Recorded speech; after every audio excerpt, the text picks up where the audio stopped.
Welcome to another episode of the Andrew Ramon Show. Thank you so much for taking some quick, 20 minutes or something like that is the average episode. Thank you for taking that. If you're listening to us on podcasts, on Spotify, leave us a review, subscribe, share with a friend. If you're watching on YouTube, thank you, subscribe, and also share it.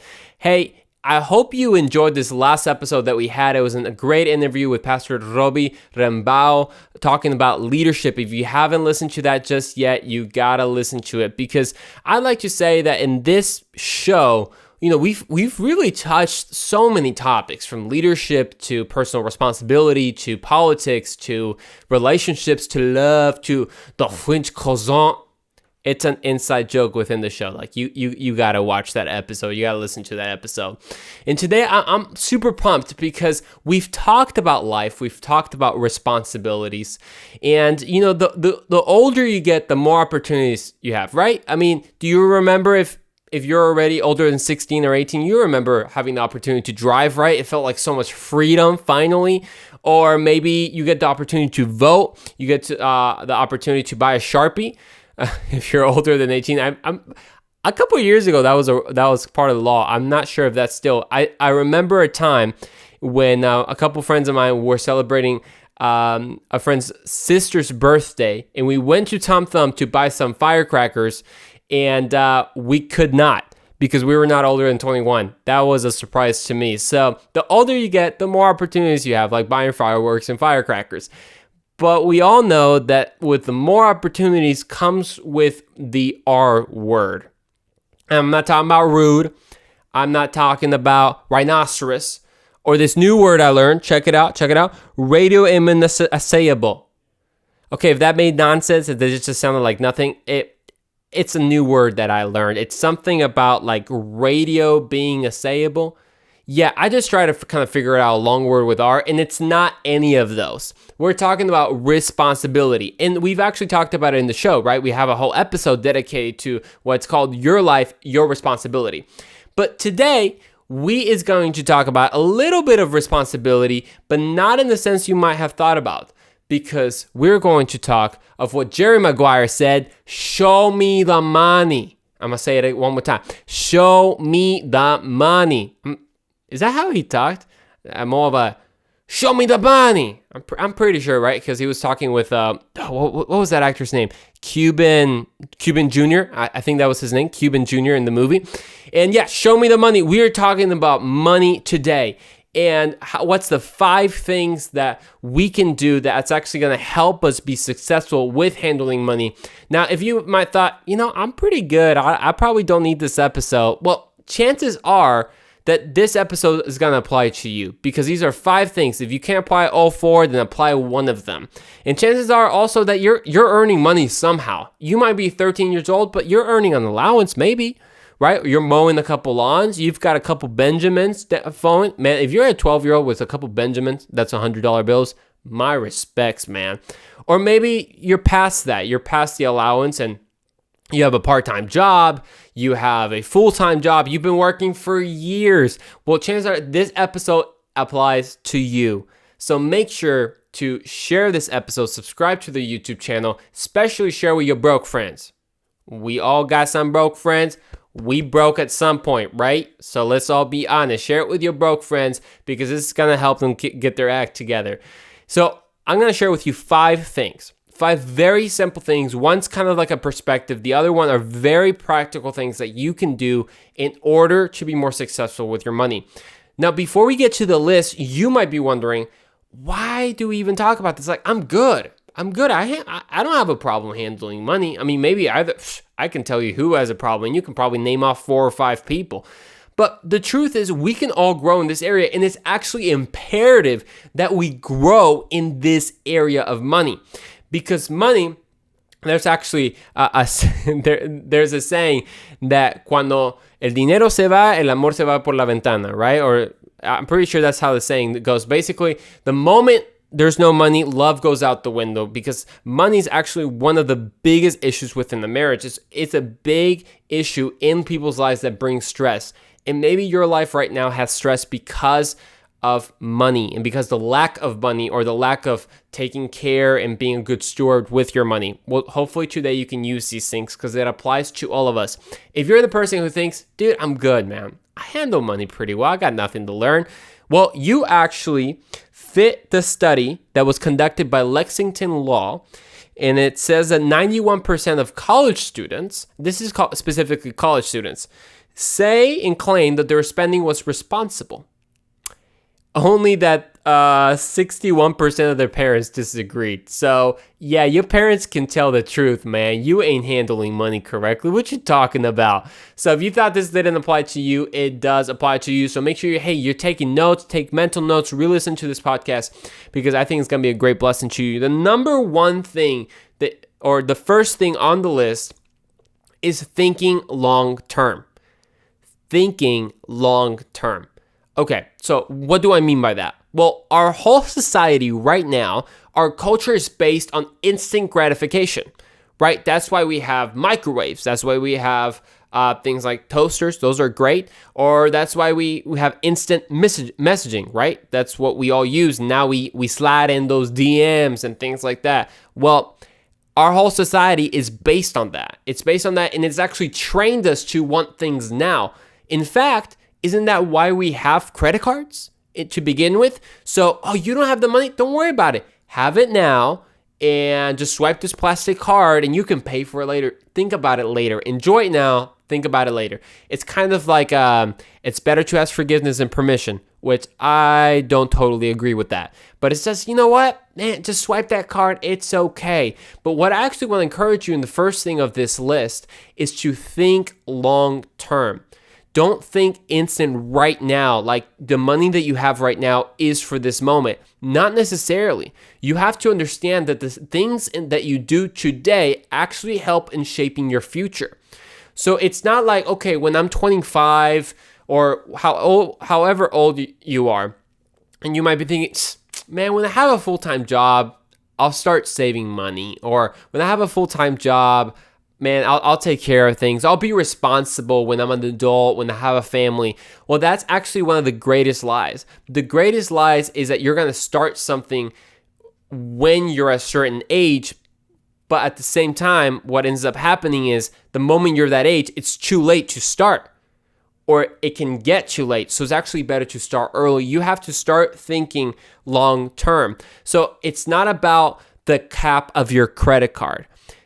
What we have to understand is whenever we buy things for now, doesn't mean, how many times have you bought something only to enjoy it once and then you're like, I didn't really want that. It reminds me to the actor Robin Williams, and this is before he took his life. It said, and I'm paraphrasing his quote, but he said like one time he felt pretty depressed and he just bought like a couple cars, some trucks or something like that, just because. But it didn't help him. There's so many things sometimes that we buy. Think about your own life. I'm not going to tell you what you do, but think about how many things have you bought now that you ended up not actually needing or not really using very much, but you just bought them because you felt like you needed it at that very moment. And especially you swiped that card. Them credit cards, man. The credit card debt is tremendous among millennials, and obviously Generation Z, the later half, right? So 17, starting with 18, because that's how old you have to be with a credit card. So 18, 19, 20, all that's kind of when it starts racking up the credit card. And what ends up happening is because you don't think long term. You think, man, it's fine, or am I behind a month? That's okay. I'll catch up next month. What I want to encourage you is think long term. And this starts now. So if you're 13, 14 years old listening, you can actually do things now to help you in the future and help you when you start growing up. And we're actually going to break those down with the remaining 4 points of this episode. So point number 1 is think long term. Point number 2, this is for all my credit card boys. Actually, for like all my adults that are listening to this. Own your credit score. Okay, what's a credit score, you might ask? Because believe me, it was until several years ago that I finally found out what a credit score. Well, that's kind of the score that a lot of people want to avoid. It's you look at your bank account and it says like, look at your credit score, and you're like, man, what the heck is that? Well, actually, your credit score, just for your information, of course, you might know this, and I'm sure you do, greatly affects the rest of your life. It affects some of the biggest purchases that you will ever make. The ability to buy a house, the ability to buy a car, even your ability to buy a fridge is all dependent on your credit score. If you can do it, if you can pay it cash, then great. But a lot of things is a credit score, and what people don't think is that they think that their decisions right now are not going to have a lasting impact. But the good thing is you actually have the power to help your credit score get better. It is totally up to you. Your credit score doesn't get worse automatically out of nothing. It is part of lack of responsibility that it gets worse. But the good news is the more responsible you are with your credit, the more that you pay on time, the more that you don't let the bills go and overlay till the next month, the more you do that, the better your credit score is going to be. Now, you might be thinking, dude, I don't even have a credit card. So what does this point have anything to do with me? Well, this shows you a principle. This shows you a principle that the decisions you actually make right now financially can affect you. It can affect you. You might not have, a credit score. You might not have any of that. But you have to understand that you can own your credit. Now, I want to tell you something, that don't overspend. And this is how you own your credit score, is don't overspend on something just because you think, yeah, I have enough money. Because the moment you think, yeah, I have enough money, is the moment you don't have enough money, and you realize at the end of the month, and it's too late for that, right? Am I the only one that's been there? I mean, look, maybe I'm saying this episode and this doesn't apply to anybody, but if I've looked around, there's enough young people struggling financially when we shouldn't, because it's a lack of responsibility. It's something that we feel like we can get instant gratification and think about the ramifications later, but then later comes and we don't have enough money because we spent it 2 weeks ago buying them new pair of shoes. Of what are the brand new shoes now? I was gonna say Jordans, man, but people still buy Jordans. I mean, maybe certain people do. Maybe certain people do. So that's number 2. Is that don't spend more than you actually earn with things. And I'm going to give you a very interesting statistic later on. So don't overspend. Point number 1 is think beyond this moment, right? Think long term. Point number 2 is own your credit score. Now, if you don't own a credit card, these last 3 points applies to everyone. These are just basic things.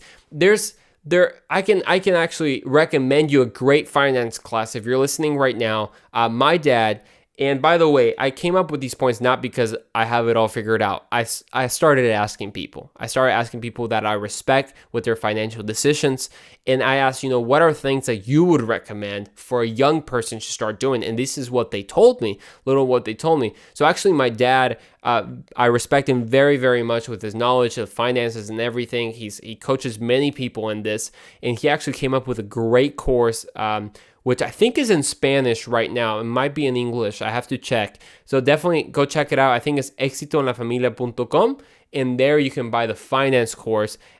I think it is translated. Now that I think about it, I think it is translated. It is fantastic. So I just had to put that plug in for my dad. So these last 3 points that I want to share with you are extremely practical. And this is the first one. The first one is saving. In the first out of the 3. So point number 3 is saving. Now you might have heard that wealth is not so much about how much you earn, but it's about how much you spend. I'm going to say that again. Maybe you didn't know that, but I've heard this, that wealth is not so much about how much you earn, but how much you spend. You think, I want to earn more to spend more, but more like spend less to earn more. And that's a shift in our perspective, because we think that if I get $100, I'm going to spend $100. Or like, how many ways can I spend $100? New shoes, new pocketbook, how many Starbucks drinks can I get from it? Am I the only one that thought about it? I've never thought about the pocketbook, by the way. I thought about the shoes, and I thought about the Starbucks. But what I want to share with you is just a very practical way right now that you can apply savings. Because savings is not man, when I have some money, I'll save a little. Let me buy everything I want, and if I have $5 left, $10, $100, $1,000 left, then maybe I'll save it. Because the best savings is the most consistent. So the most efficient savings is the most consistent savings. I want to say this again in case you weren't listening. The most efficient savings is the most consistent savings. So I encourage you to add a percentage. For example, one way that we started, my family and I, my dad taught us, is to start with a simple percentage, 20%. 20% of what you earn, don't even touch it. It doesn't even exist. Save it. Open a savings account. There's great, either a savings account you want to kind of invest/save with a Roth IRA. There's some great options for you if you have a bank account. If you're not old enough for a bank account and someone pays you cash, then take that. I'm going to give you simple math. If you earn $10, guess how much is 20%? $2. If you earn, I don't know, $1,200, I'm pretty sure, 20% of that is 240. If I get that wrong, this ain't a math class, okay? It's just financial principles. Don't hold me to it. But you get the point. What I want to encourage you is, in order for you right now to make sure that you don't have a midlife crisis or an early life crisis based on financial instability that a lot of people have, you have to start saving now. Start saving now. Saving is not something to push later. It is start with a percentage, and then you can start gradually from there.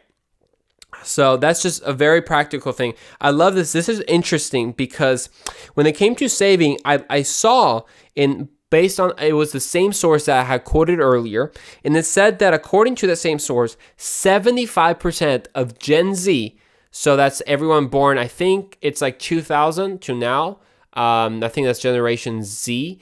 I think it might also include 1998 and 1999. So that 75% of Gen Z spends more than half of their monthly income. What are you spending on? I mean, I get it. I totally understand that a lot of us have actual expenses. But like, maybe if you're 17, 18, 19, you start getting expensive. But what else are you spending on? That you got to spend more than half. I mean, that's 75% is the grand majority of Gen Z is spending more than half of their income when we can start saving. And here's a reality check. If you can't save at least 20% of what you earn, I think you got to cut some losses. Like, you got to start cutting some costs in your budget. You got to be like, man, maybe I can't drink so many Starbucks. Maybe I can't go eat out that often, because if you can't even save 20%, hey, if you can save more than 20, great. There's been months that I've saved a lot more than 20 because I didn't have that many expenses. There's been times when it's been hard to save 20. But whatever it is, remember, the best savings, the most effective, efficient savings are the most consistent savings. Point number 4. Point number 1, let's look at it. Think long term. Point number 2, own your FICO score, but own your credit score. Point number 3, save. And point number 4 is invest. This is super important. Now, you might be thinking, wait, investing, isn't that just with the stock markets?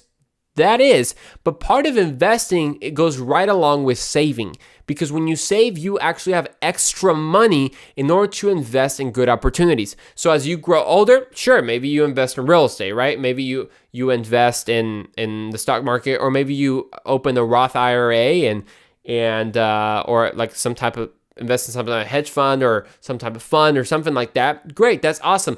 But when you're young and you're like, dude, what should I invest in? Save that money, because you're actually going to have opportunities to invest. And invest, all it is just taking a little bit of greater risk for a greater reward. That's all it is. But you can't actually have money to invest, whether that be in the business, start your own business. I mean, dude, I've met kids that have their own candy business at school. And you know how they did that? Because they invested. They didn't spend all the money that they had on just maybe useless things or useful things, but they saved it and they invested on more candy. They invested on discounted candy, sold it for a little bit more, and that's called capitalism at its best.